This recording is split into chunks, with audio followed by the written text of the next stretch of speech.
Hello, you wonderful people, and welcome to another episode of Centric. This being a show where I talk about TV shows that are crime dramas. For today's episode, I'm going to talk about The Cleaning Lady Season 4, Episode 5. A lot of really interesting things went down in this episode, so let's break it down. So it is the episode of Tony and Jorge playing house. You know, it's like, oh, I got to play the role of Mr. and Mrs. Sanchez because it's like, right, we got to sell this story to the ADA because any slip up in this, seeing that this marriage is fraudulent, could land them in a lot of trouble, so they have to play house and pretend like everything's okay. So to sell it even more, well, I mean, obviously Tony doesn't want to be in a situation where she's too far from Lucas, so Lucas moving in with her, with Jorge and it's a Violeta, his daughter. And I was like, oh, that's kind of interesting and kind of cute. It's kind of like, yeah, there's actually something really sweet about that. I never thought about the complicated nature of, well, once again, they're probably not going to get into it because like you kind of dance around this like kind of sad element to it. But like, once again, the whole Audubon of it all, it's still kind of like, we kind of brushed past that, but it's like you kind of have to because it's like, it'd be kind of like heartbreaking to kind of bring that up every time. So I think that's also a reason why not to bring it up. But it's, I mean, once again, it's like you are kind of married to the husband. You're married to the cousin of the guy that you were in love with, you know? So, but either way, it's like, you know, Jorge's still dealing with Vanessa's death, and to the point he messes up, and like him and Tony have an argument at one point in the episode, and he accidentally calls her Vanessa, because for him, it's like the disagreements he's having with Tony about the cartel stuff is stuff he had disagreements with Vanessa about, and it's just, he promised her he would get out of that life, but he kept pushing it more and more and more until it was already too late and she was gone, you know? And so that's why he's so desperate for this deal to work out, because he wants to fulfill that promise to her. It's a promise he made to her. It's a promise that he owes her. So, but yeah, it's like, you know, their lives aren't fully compatible. Yes, Tony's been mixed up in the criminal world, and now her son's kind of here as well. But it's the situation of, yeah, they're living in a compound that has a lot of armed security. They shot a coyote that got on the property, which, I mean, I get it. Your children here, you want to make sure no one gets hurt. But it's also like very scary when it's the middle of the night, you hear gunfire, like, what's going on? And so Tony wants them to reduce the amount of people here. But it's like the real reason why he's doing that is because the deal he's doing right now, there's one final piece to the whole deal. Was it like he has to get like, so I think he has to pay off a person to get the mining rights or something like that. I forgot what the exact thing it was, but he was paying off someone. But if it doesn't go well and people don't get their money, the cartel is going to turn on him and come after him. So they're all in danger. So...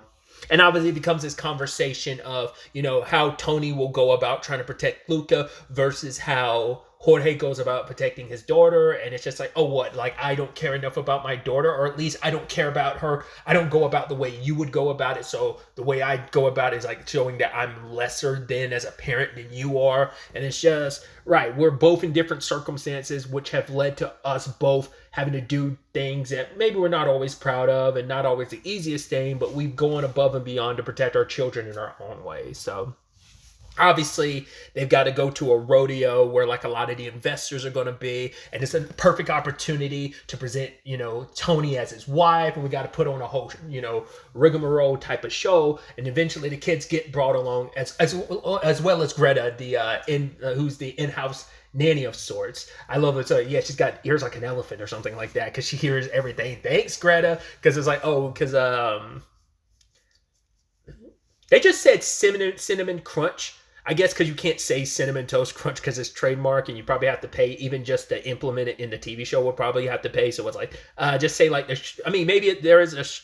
When I hear cinnamon toast, when I hear cinnamon crunch, I immediately think of cinnamon toast crunch, which honestly, for me, S tier cereal. I love me some I was about to say Captain Crunch. I meant Cinnamon Toast Crunch. Either way, but yeah, putting all that aside, they go to the rodeo, and I love that JD and Fiona come as well. And it's kind of like Fee meets a guy who was trying to hit on her because she's like, oh yeah, she's like, oh, I clean, I'm cleaning up with all the money. I've got all these different businesses, you know. And the guy's like, hey, I have like a web seminar about like how to kind of make passive income.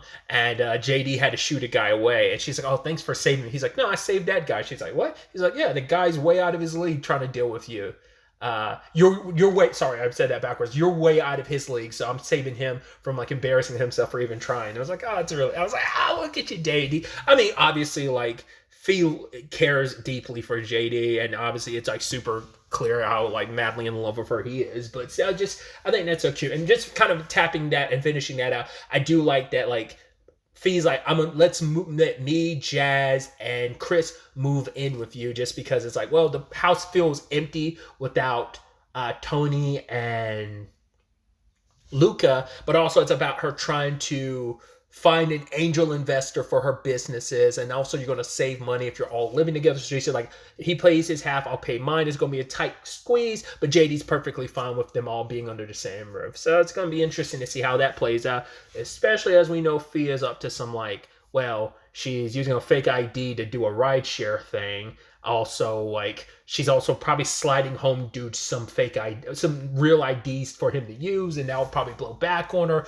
We'll see how that all shakes out and plays out going forward, but that's definitely going to be a big issue. So some of the very not legal stuff that Fee's doing, obviously it's not as bad as Tony's situation, but it's going to compromise and complicate things, especially with her and JD full on moving in together. So does she bring JD into the fold of what she's up to? Because probably not, because he'll probably like be the conscience. He'll be the angel on her shoulder being like, yo, don't do that, but we'll see how that shakes up and plays out. Obviously, we also had the ADA showing up at the rodeo, confronting Jorge, and I love that whole back and forth they had about the whole like using the rodeo metaphor to reflect their dynamic, and it's like, oh yeah, but the bull always comes out on top. He's like, yeah, except the bull ends up where it always ends up, and that's back in a cage with all the other beast or whatever. You're just like, oh boy. And just like the gentlemanly facade that's going back and forth between them because they're in public, but it's like, yeah, these two like going at each other, and even him saying like, oh, like murder doesn't have an expiration date like some crimes. Expiration date isn't the right word, but I can't think of the word right now.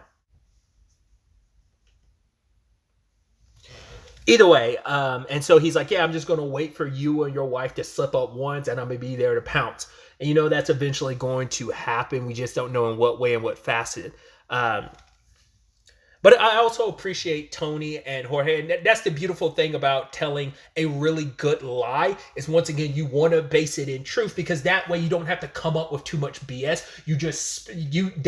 They've talked about their experiences knowing each other since last season, and they just took elements of it, not going into details, but just kind of like, I love the narrative of like, oh, we're telling this whimsical element about how we know and all this stuff. It's like, oh my gosh, she's a great surgeon, so gifted with a blade, and cut to her cutting up a body.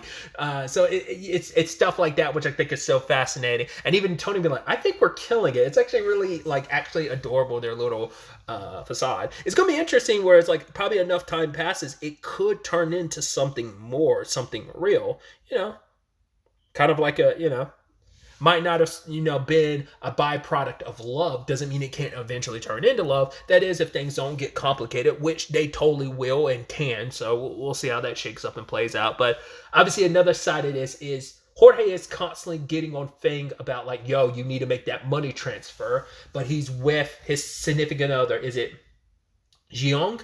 And I thought something was up. Like when Jeong was like, oh, he's sick and he's got a cough and stuff. And I was like, at first I was like, you don't think he's been poisoned, right? And Fong's going to die like this. But it's like, no, they actually get attacked by some people. And then Fong ends up defending himself, shoots one guy, hangs the other one. You're like, Jesus. But Fong can't actually make the transfer, as we find out later on. He's not that guy. It's actually his SO that's that person, and he kept that secret from Jorge. But it's like, which now it's like, for one, it's like, I thought you were the only one knowing all this. Now I find out, for one, you're not playing the role I thought you were, but also there's another person that knows intimate details about this whole situation. So you need to let me know who else knows about this. So it's, once again, you want to know all the players involved, who knows what and when. So it's about like, you don't want there to be a weak link in the chain that could go like, wait, I didn't know about this, and get blindsided, especially when you got the ADA breathing down your neck. So that doesn't help. But it's not directly correlated, but it still puts him in a disadvantage of I need to know everything that's going on and who knows what. But for Fang, it's like I knew that if I told you who he was and what he can do, you would have taken him for yourself. And it's like I want to keep him safe. I want to keep him by my side because he's very important to me. So, but yeah, like he ended up getting hurt and ends up calling the doc, which it's at first when her pager was going off and she was like, yo, you told me to answer all the pages. And Jorge was like, no. It's like, it's a good thing Tony didn't listen to you because it worked out. It benefited her for her to go in the long run. So she made the right call in that situation. And so they end up having to take Jiyoung to her hospital, and her boss is there asking questions, which this whole situation eventually leads to finding out, oh, you're married, which it was kind of clear he started to like her, not just in a work platonic way, like he started liking her, but he was kind of taken back like, oh, you were married. And not only that, he caught her husband in a hospital room drawing a gun, but she didn't do a code silver, which I didn't know that was the code for that. Like obviously I don't watch a lot of medical dramas. I watch stuff with medical drama elements to them. I hear a code blue because a code blue is someone crashing, right? I believe. I don't know. As having if you don't know, my mom is an RN. Having a medical person in my family, that should be something I should know. And once again, I do watch enough stuff with medical drama elements, so that should be But also, I never asked my mom about work, so that's also another thing. Or just like, I don't know, my mom's at work. The last thing she wants to do is be home talking about work. So either way, it's funny to think about. Either way, her boss made it clear, like, yo, I don't ever want to see Fang or Jiyoung at this hospital again, nor your husband. And it's like, yeah, cool, fine, understandable. It's like, once again, Jorge kind of screwing her pooch because it's like, right, she needs this job for a front. You know how important it is for her to keep this job. You showing up can complicate things. Granted, he wasn't expecting to get caught with a gun, but it's also like, it's your fault for literally drawing a gun in a hospital trying to get Fang to like do what you want him to. So obviously it all works out because Tony and her boss end up finding out. And I figured the tattoo had to have something to do with it, especially because Fang was like, you went and got that in a strip mall. Basically, there was a puncture to something, and basically the ink from the tattoo was leaking into it, and that's why he was getting sick and why he wasn't getting better, because all this wasn't directly related to the fall and the head wound.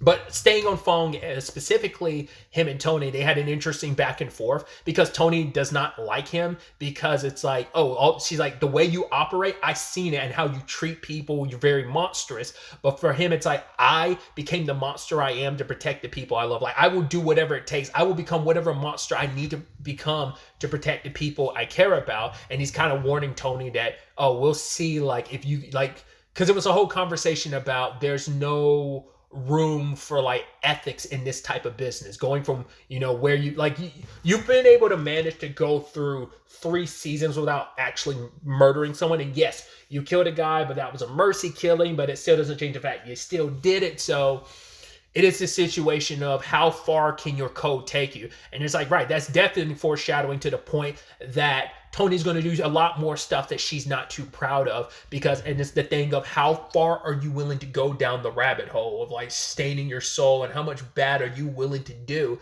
if it means protecting your family and ensuring that they're safe. So, that's definitely going to be interesting, and we know once again, they were foreshadowing that there. So it's going to be interesting to see what the circumstances are that pushes Tony, like what it is exactly she's going to do and have to do to protect her family, which doesn't just include Luca. It also includes Jorge and his daughter too, maybe even Ramona, because she is technically family. We'll see where things kind of go on that front. So I was curious, does Ramona know that they're married? But like by the end of the episode, she doesn't say anything. She doesn't make any remarks. So I'm assuming she already knew. It's just like we never saw Jorge say anything to her when he met her with her earlier in the episode. Because it's like, yo, that just happened. I mean, it might not have just been like episode 4 might have been a couple days ago. That might not have been like, oh, that was just yesterday. It might have been a couple days. So she probably learned at any point. But I would have loved to have seen her reaction to that. If she doesn't know, but it's like, well, Tony's already there, and Jorge looks to her and be like, no, come in, your family and everything. So, and Ramona doesn't say anything. So it's like, she already had to have known. But like I said, I definitely feel like it's been a couple days since they got married. But also staying on that really quickly, the Jorge and Tony of it all was really cute when Jorge was like, "Oh, check the box. There's always a prize," and it ends up being a ring, and he has him put it on Tony's finger, and Tony's like, because he's like, "Right, I want you to know, Luca, to know that you will, no matter who your mom marries, you will always be the first man in her life." And I thought that was really sweet, and his daughter being like, "Daddy's, where's my ring?" And it's like, "Oh, that was actually really sweet and cute." And it was like, oh, they had a like little nice breakfast family moment, and then that kind of got shot in the foot with Ramona's appearance. But we'll get to that. Well, we'll go ahead and jump into the Ramona of it all, because she's kind of running things at the prison after taking down the big dog wasn't that last episode? Yeah. And the woman's whispering to her like, "Oh, like disinformation, you need to know this to be," but it's also like, "Shut up, I don't need you, like I'm not here to fill that void, I'm doing my time and doing my thing on my own, I'm not here for your whispers." And then she gets jumped by two guards who are like, "Yo, you pay us 25 mil or we let everyone in this prison know," because there's a lot of people who lost people to Sin Cara. I thought they were referencing themselves, but it's like, no, they were specifically referencing the prisoners, the inmates. And so Ramona gets the idea because Jorge can't get her like covered on this 25 mil blackmail. I mean, that's also the thing with blackmail. If you pay them now, you're always going to have to pay them. You're going to pay them more. It's like how, I mean, I'm sure they would have found a way for, this is like a thing of, I immediately needed the 25 mil to cover that. But Jorge took that money to cover like paying off the right people, because like, once again, so many people invested in this and Jorge had to put his own investment in it. So like what was kind of supposed to be the bribe money safety net kind of went into all of this, which is kind of plays into why Ramona is the way she is later on, pissed off about it. But yeah, he put her in a very compromised position. So she starts shit with another guard just so she can get put in solitary confinement. And I love that the guy that's trying to blackmail her is like, "Yo, no, keep her in gin pop." But yeah, she goes into solitary confinement, and the warden comes to see her, and it's like, "Okay, I know where your family is. I'll see them white roses." And also threatening. It's like, "Oh, you weren't the first person to threaten my family." She's like, "Oh, but I sure as hell will be the last one." So, and it's like, okay, so the reason why he co-signed the guards doing what they were doing, because she's like, "There's no way nothing in this prison happens without your say-so, without your go-ahead." And he's like, "I'm being threatened by someone much more dangerous." So Ramona's like, "Oh, I want to meet with them." And we see her meeting with, I can't remember their names. I don't think like they're the Walkers or something. There was something else, I think. But it's like one of the I think isn't it her family's land that Jorge is, or there's one of the major investors we met, like maybe episode 1 or episode 2, white lady and her family. I don't think she's the head of the family, but I think she handles a lot of business. Turns out she's the one behind the people after Ramona. We also find out she's also the one that went after Fang because she's trying to blow up Jorge's operation, which you're like, oh shit, Ramona's a snake. To be fair, it kind of makes a lot of sense. We're talking about the same sister that was going to frame Jorge so that he could go to prison because she thought it'd make him tougher. It's like, no, you needed a scapegoat and you were willing to throw your brother under the bus because you thought he was weak and he wasn't built for this business. Now you're also thinking, well, this business of his right now is a pipe dream and he's going to drown all of us in the process of doing what he's doing. So she wanted to disrupt his operation. That's why Fang was targeted. It's like, we need to wipe him out. But it's like, no, the whole thing still went off with Jorge taking a step forward in all this. So Ramona is like, I don't want my brother's operation to go through any more than you do. So if you're able to get me out of here, which we don't know how she was able, well, she has sway over the warden, so I'm sure she has enough sway and connections with other people to make it happen. But basically, Ramona's on, house arrest type of situation. Has an ankle monitor and everything, so she got to go back home. But it's like now, they've let a wolf in sheep's clothing into their den because they don't know, like, because even Fang was like, yo, someone tried to screw this whole operation up. Like, this is kind of someone coming after you trying to screw this all up.